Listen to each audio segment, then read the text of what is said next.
भारत पाकिस्तान के बीच सीमाओं पर बड़े तनाव के बाद में राजस्थान की जो अंतर्राष्ट्रीय सीमा पाकिस्तान से लगती हुई है, सीमावर्ती जिलों में भी तनाव की स्थिति बन गई थी। बाड़मेर, जैसलमेर, बीकानेर, श्रीगंगानगर, फलोदी, जोधपुर में ब्लैकआउट की स्थिति भी बनी, जहां पर स्कूल और विश्वविद्यालयों की छुट्टी भी की गई। जो एग्जाम चल रहे थे उनको स्थगित कर दिया गया और अग्रिम आदेश तक सभी स्कूलों और विश्वविद्यालयों की छुट्टी के साथ में एग्जाम को भी स्थगित कर दिया गया।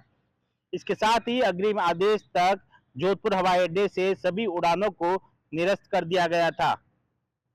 पहले 7 मई को जब तनाव बढ़ा, इसके बाद में यह आदेश 10 मई तक निकाले गए उड़ान स्थगित के।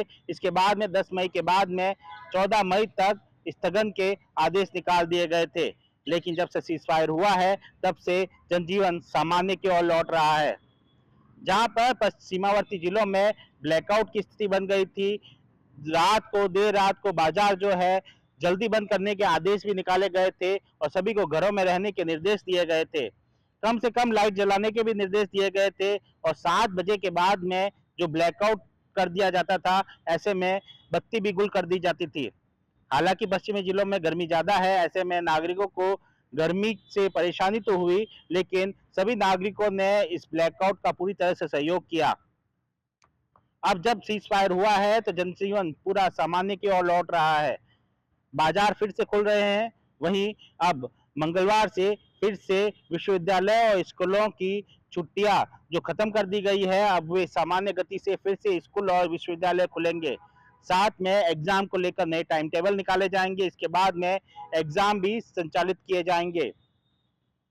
साथ ही अगर जोधपुर हवाई अड्डे की बात करें तो यहाँ पर फिर से यथावत उड़ानें बहाल कर ली गई है। अब फिर से मंगलवार से यहाँ पर उड़ानें अपने समय निर्धारित समय से फिर से उड़ान भरेगी। कहीं न कहीं जो है सीमावर्ती जिलों में जनजीवन सामान्य हुआ है।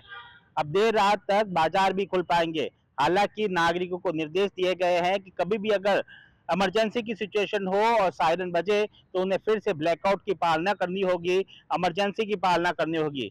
तुरंत प्रभाव से लाइट बंद करना होगा और शेल्टर में जाना होगा। कई सुरक्षित जगह शरण लेनी होगी। साथ में घरों में रहने के भी निर्देश दिए गए हैं।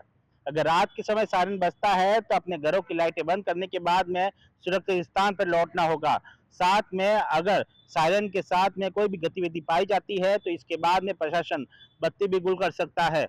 ऐसे में सभी परिस्थितियों के लिए नागरिकों को तैयार रहना है।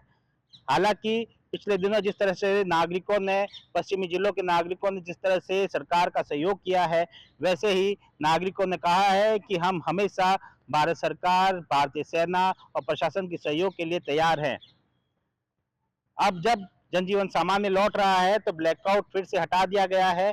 साथ में नागरिकों को निर्देश दिए गए हैं कि लाइट कम से कम लगाएं। जब तक पूरी तरह से स्थिति सामान्य नहीं होती, तब तक सभी तरह के निर्देशों की पालना करनी होगी और नागरिकों को भी सजग रहना होगा।